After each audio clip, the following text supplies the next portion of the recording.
Hello, honorable members of the clan. So, welcome to my channel. First things first. First things first. I just want to say congratulations to Bongani Masuku for 100,000 subscribers. Yeah! Listen, listen. Bongani Masuku and I, when we started YouTube around 2020, 2020, yeah, 2020, uh man, I none of us ever thought we'll get to this point. None of us thought of that, and I am so happy for him for reaching 100,000 subscribers. I mean, we've been around here, and to see one of us succeeding like this, it's an encouragement and a motivation for myself to work a little harder as well. I mean, it's not about the numbers, it is about the message that we want to spread across the on these streets called YouTube, and also a platform for us to come together as a people and sit down and put our heads together and think. And of course, there's going to be somebody that's going to lead the dialogue.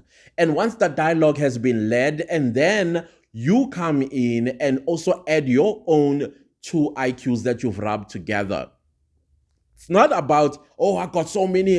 That's cosmetics. But it is about the message. The message is the important part. And I am happy that 100,000 people get to hear what he has to say about the Senzo Meyiwa unaliving trial, what he gets to talk about when it comes to the current affairs, and is doing a brilliant, brilliant job. And I'm so happy that people resonate with that message and they're able to engage him about anything that he posts on the channel. So, my friend, congratulations. I am so happy for you. Now, let's bring that silver play, what they call that thing, button home. Let's bring it home. Let's bring it home. I'm so happy. Congratulations one more time. And I'm very, very happy for you. Now let's go to 1 million.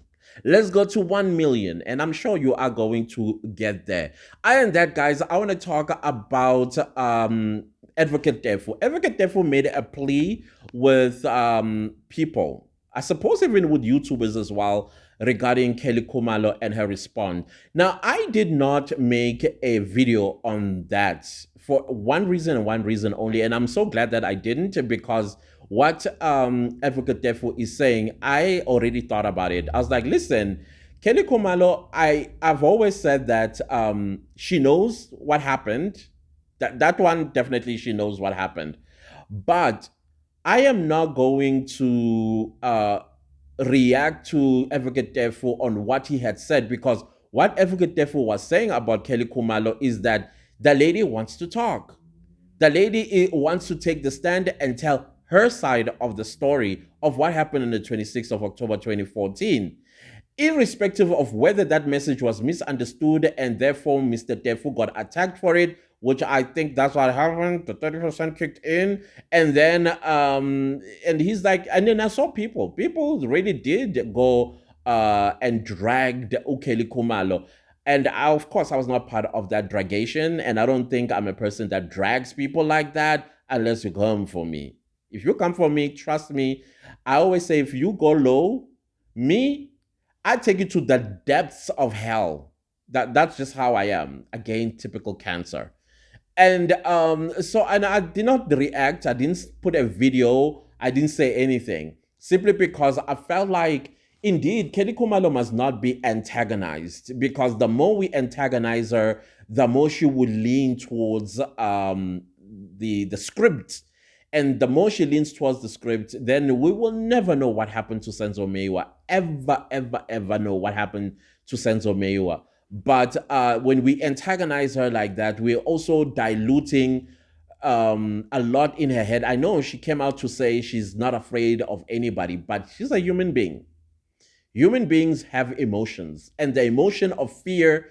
Yeah, you may say that I'm inside. You're like, yo, please, can nobody challenge me? Yeah, nobody must challenge me. Type of situation, because you need to show that facade of strength.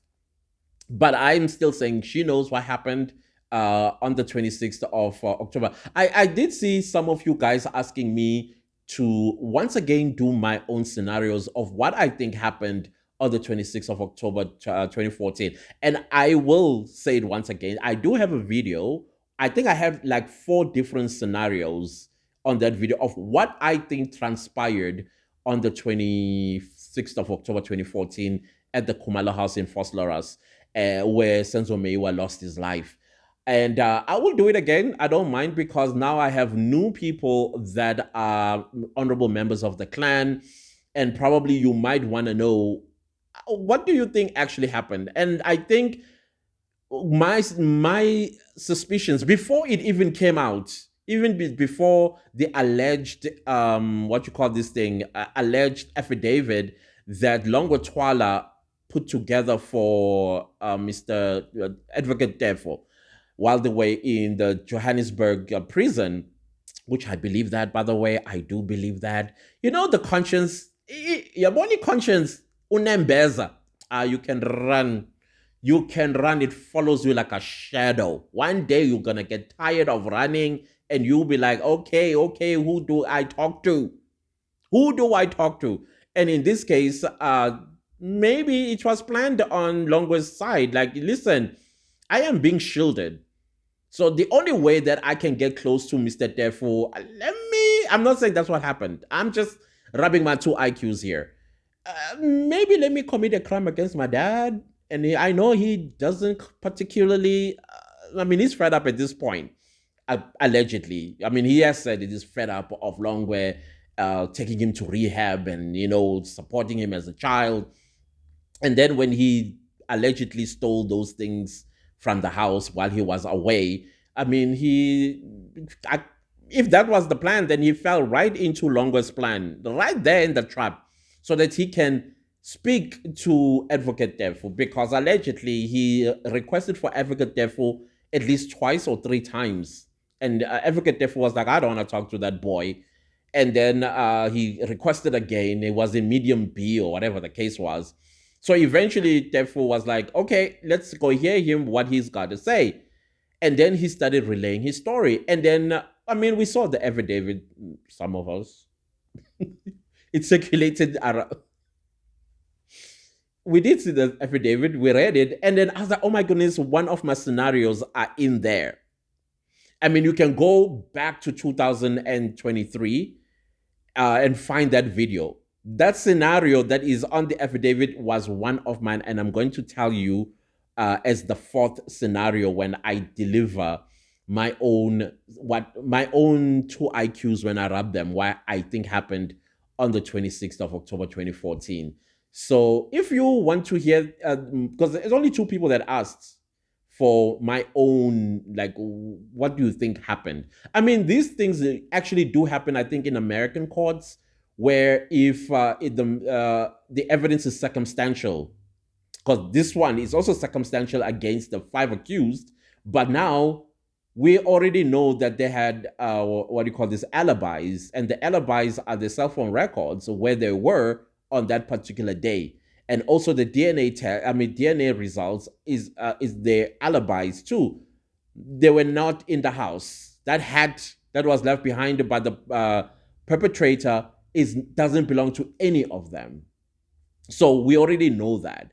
Now, if you want to know, please put in the comments, and I will do a whole video and giving you those scenarios that I think what happened on that particular day. And I think I know in my scenario, I'm not saying that's what happened, that I was there, I wasn't there. I'll even go as far as telling you who the shooter is. And the shooter shot by accident. I still say this was an accident. And my scenarios, all four of my scenarios, conclude that it was an accident. So we'll talk about it, but I would like to hear from you guys. If I can get about 10 people say, please do it, then I will do the video, and then I'll show you my own thoughts about what happened on that day. Other than that, guys, I just wanted to come here and also support Advocate Teffo's call. Let's not attack Ukeli Khumalo. She is a very vital piece on this puzzle to reveal what actually happened on that day. And I'm glad that he also says that he's returning to this matter. I'm not quite sure whom is he going to represent, because they all have legal representatives, unless he's going to be second chair to one of the defense. I'm not sure who. Um, that will be interesting. I think maybe for number two. I think he'll go for with number two, Mr. Ramosipili. We might work with Mr. Ramosipili. I think Ramosipili will become instructing attorney to Mr. Teffo. I'm not sure. We'll see as and when he becomes back when he comes back on this case.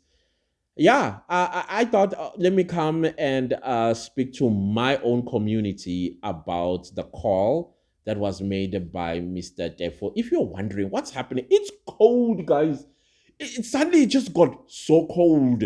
And I mean, my neck and my fingers, as well as my toes, I protect them first, because if I don't, man, I'm not going to sleep at night. So, yeah, once again, Bangane Masuku, you are that 1% of YouTubers that get that silver play button and get into 100,000 subscribers. That's a great community you have there. I always love and read the comments there. And yes, yeah, I do see the attacks as well from the 30 percenters, but they are everywhere. They are everywhere. Nonetheless, but congratulations, my friend. Congratulations. I am so, so happy. You've come a long way. You've come a long way. I'm just so happy, guys. Please go congratulate Bongani Masuku Infotainment. Um, is it Mzansi? Please go check him out. I beg, and congratulate him. I'll highly appreciate that. And that, guys, please don't leave the video without liking, sharing, commenting, and subscribing. And I'll see you later. Goodbye.